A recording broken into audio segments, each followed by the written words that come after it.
Médicos Sin Fronteras regresa al mar, primero porque sigue muriendo gente, más de 400 personas en lo que llevamos de año.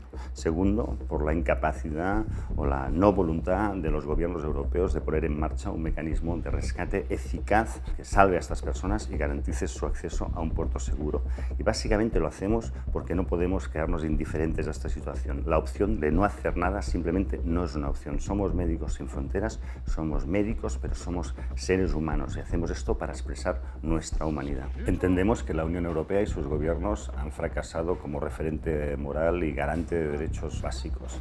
Han sido incapaces de garantizar un mecanismo de rescate de estas personas. Ha habido cesiones claras a discursos xenófobos que cada vez se implementan con más fuerza en nuestro continente y han externalizado sus fronteras con un coste humano en vidas y en sufrimiento absolutamente inaceptable. Por eso volvemos al mar.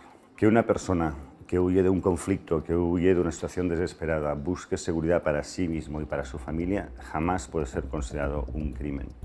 Rescatar a estas personas cuando se lanzan al mar, tampoco. Es más, es una obligación legal y moral. Aunque haya líderes europeos que sigan diciendo que Libia es un país seguro y que de facto se estén aplicando políticas de retorno de gente que se lanza al mar a este país, nosotros hace años, porque trabajamos in situ en el terreno en Libia, que sabemos que los refugiados y los migrantes son detenidos de forma arbitraria y expuestos a condiciones de detención, de abuso, de extorsión absolutamente inaceptables que generan un nivel de sufrimiento que no podemos tolerar.